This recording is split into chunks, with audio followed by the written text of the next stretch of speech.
첫 번째 질문이 의미 있는 지출과 규모 있는 지출. 말이 조금 이해하기 좀 힘든 얘기였는데요.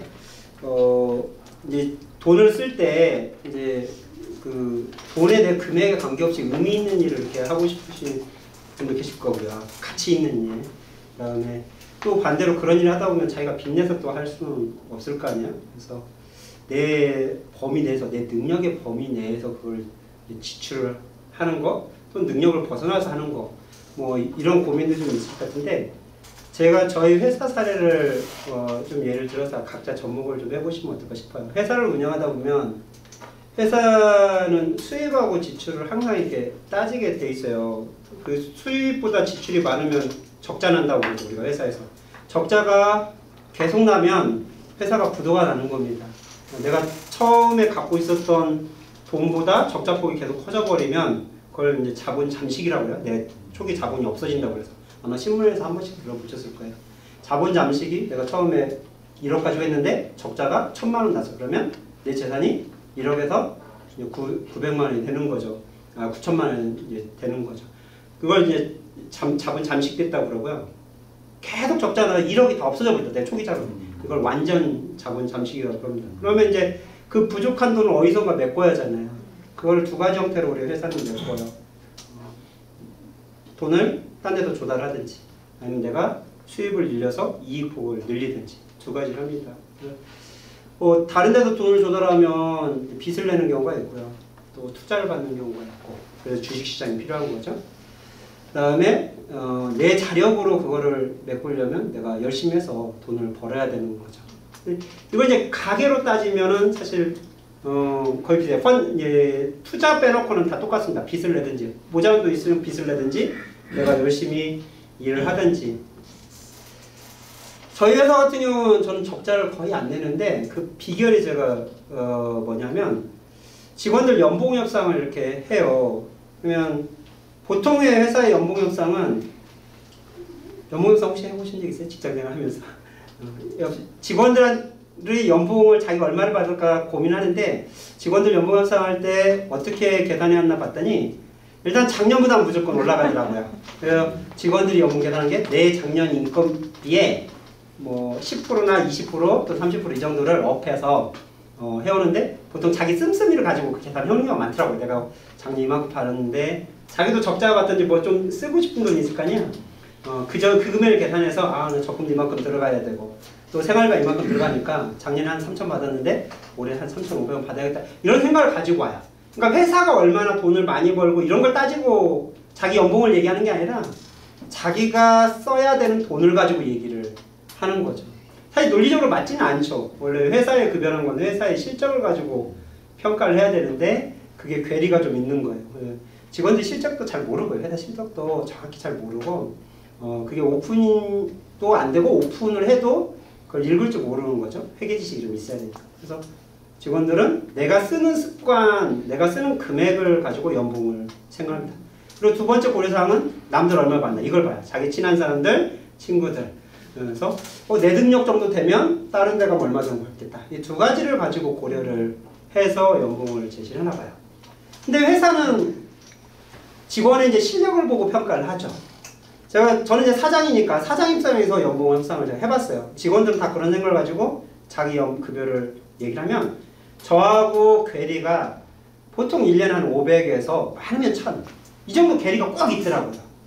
그러면 이제 그 갭을 메꿔야 하잖아요. 회사는 급여를 좀 줄이려고 해야 되고, 직원은 급여를 늘리려고 이제 합니다. 사실 급여라는 게 이제 의미 있는 지출이냐 규모 있는 지출이냐, 이거 회사에서 굉장히 고민돼요. 회사 입장은 규모 있는 지출로 생각합니다. 그러니까 회사의 여력 안에서 주려고 그래요. 근데 직원은 회사에서 직원이 제일 중요한데 인건비를 아끼면 어떻게 되냐, 이렇게 생각해요. 그러니까 의미 있는 지출로 생각하는 거죠. 이제 그 갭이 한 500에서 1000 정도 나요.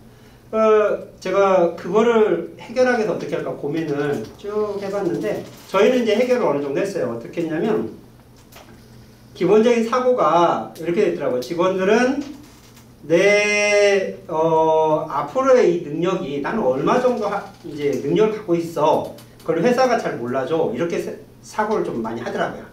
근데 회사는 과거에 당신이 얼마 벌었어. 또 회사 실적이 얼마였어. 이걸 가지고 직원한테 얘기를 하는 게 맞습니다. 그러니까 미래의 어떤 예상치보다는 과거의 실적 가지고 예상을 해요. 이게 회계책에 보면 제가 홍대리 책에 자산과 비용이라는 개념을 제가 설명해놨어요. 홍대리 1권에 그 내용이 있는데 자산과 비용이 1페이지부터 250페이지까지 써져 있습니다. 그러니까 부분적으로 써진 게 아니고 1권 전체이기 때문에 그만큼 자산과 비용이 할 얘기가 좀 많다는 거죠.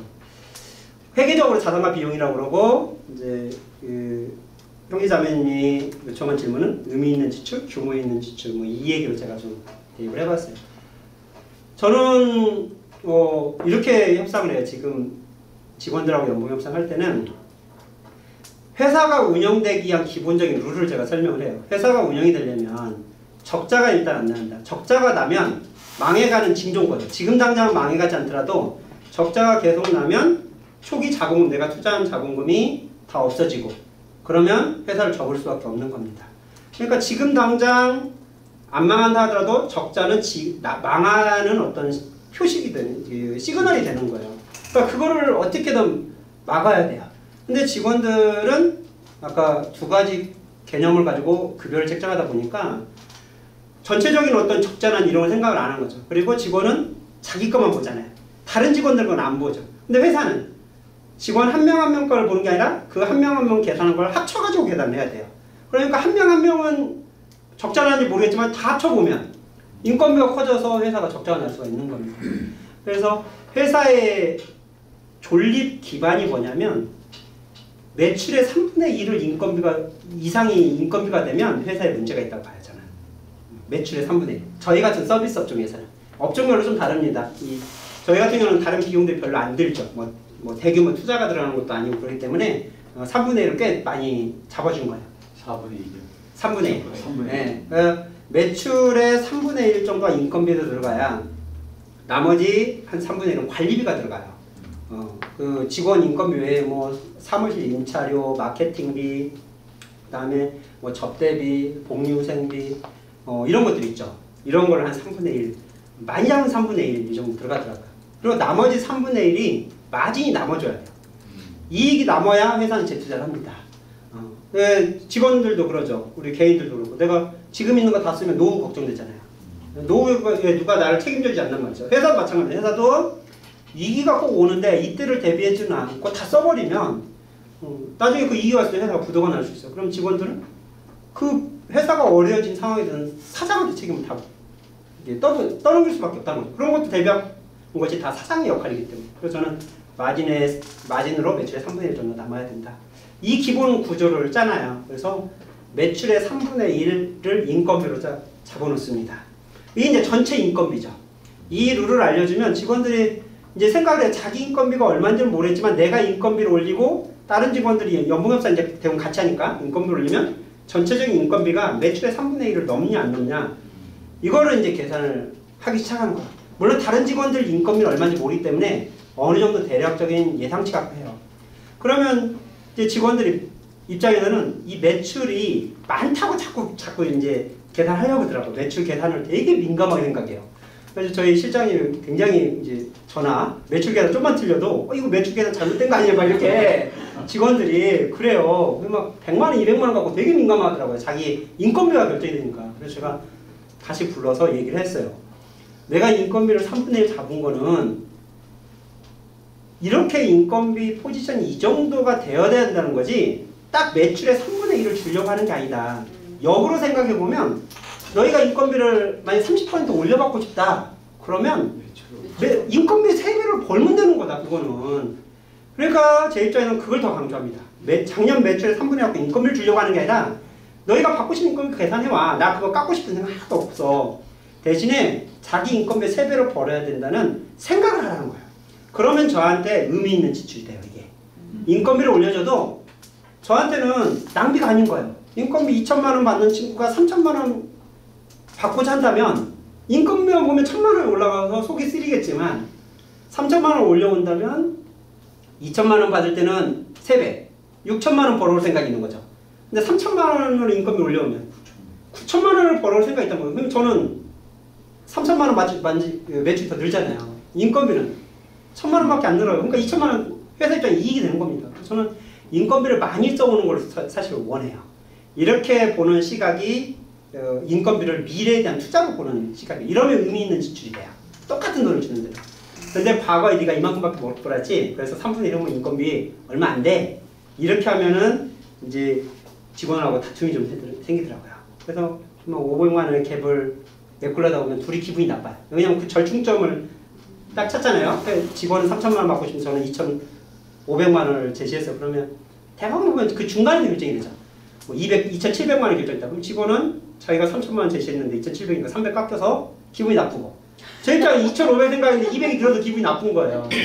연구역사 하고 기분 좋은 사람이 아무도 없더라고요. 그래서 제가 이 문제를 해결한 것은 앞으로 돈 벌 거리 난 더 주겠다.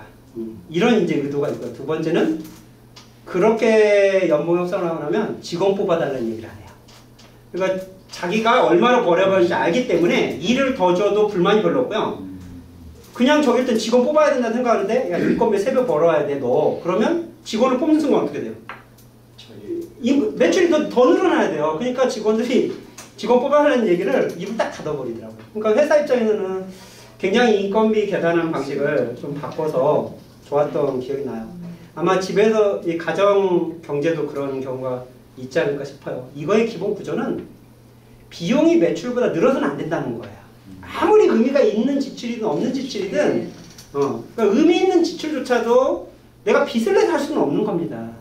그 세법에는 기부금이라는 게 있는데 기부금 비용 처리가요 다 되는 게 아니야. 교회나 종교단체에 지출하는 기부금도 그 한도를 어떻게 줬냐면 소득 금액의 10%까지밖에 안 됩니다. 그 말은 아무리 기부를 해도 일단 너부터 먹고 사. 너부터 먹고 살고 기부를 해야지 자기가 맨날 적자 나는데 기부했다 그러면 비용 처리 안 돼요. 그래서 저는 세법의 기부금 경비 원리가 굉장히 합리적이라고 봐요. 내가 소득이 있고 그 소득의 10%가 아마 11조 개념 좀 딴 것 같아요. 그 정도에서 기부금을 하는 게 적정하다. 그것도 의미 있는 지출에 대한 어떤 국가에서 만든 적정 마진 노선 같아요.